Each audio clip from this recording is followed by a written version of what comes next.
Komiði sæl, ég heiti Herdís og kölluð Día. Ég búin að vera vinur eða vinkona Einars og Auðbjargar bara, ég veit ekki, frá því ég fæddist næstu. En ég verð að segja, og ég sagt að ég tala herra. Nei, bara alltaf var ég það að Ok, ég ætla bara að segja, ég hef sagt við Auðbjörgu nokkru sinnum í þessu ferli að áður en ég byrja að lesa og langar mig að segja að það er ótrúlegt að hafa fylgst með hvað hún hefur, mér finnst hún bara algjör hetja. Og þvílíkt hugrekki að hafa skrifað þetta að ég bara á ekki til orð. Þannig að ég er bara ótrúlega þakklát fyrir að þekkja þið elsku Auðbjörg mín. En ég ætla að byrja að lesa, þetta er þriðji hluti bókarinnar sem heitir Leiðin til að sættast við martröðina.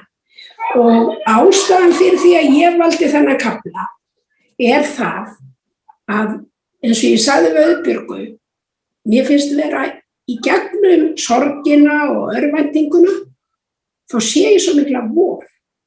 Og það er það sem mér finnst þessi bók vera, eins og Mörður var að segja áðan, það er svo mikið von. Þrátt fyrir einhvern veginn hún hefur, þessi bók þannig finnst mér, af því ég hef nú lesið hann nokkur sinnum, að það er aldrei einhvern veginn einum og mikið. Það er ekki verið að velta sér upp úr sorginni, þó þetta sé mjög erfitt. Þannig að mér finnst einmitt þessi texti, hann er svona þessi von. Ég ætla aðeins að lesa Lífið án Jóels. Að kveldi gistir og skrátur, en gleði söngur að morgni. Þetta er úr Sálmunum 30. kafla 7. versi. Þau voru þung skrefin sem ég tók út af barnadeildinni án Jóels. Tilfinningin í fótunum var eins og ég var með fílafætur. Þrátt fyrir að engan bjó eða bólgu væri þar að sjá. Þannig leið mér því ég þurfti að skilja hann eftir fyrir fullt og allt. Það þarf sterk bein til að þola þennan harm. Þannig hófst lífið án hans. Þegar heim var komið, seint á laugardagskvöldi, lá beinast við að leggjast í rúmið og sofna eftir 3 sólarhringa vöku. En ég var fyrst að komast út að leita að Jóel. Mér fannst ég verða að finna hann. Ég gekk út í myrkrið í orðsins fyllstu merkingu og samtímis inn í sorta sálar angistarinnar. Ég fann hann ekki á næturhimninum, tunglið var ekki nógu skært. Uppgefin lagðist ég einhvern tímann á koddann. Klukkan 6 næsta morgun rumskaði ég. Við það mér fannst að Jóel væri að vakna. Auðvitað stóð ég upp til að hefja nýjan dag með honum.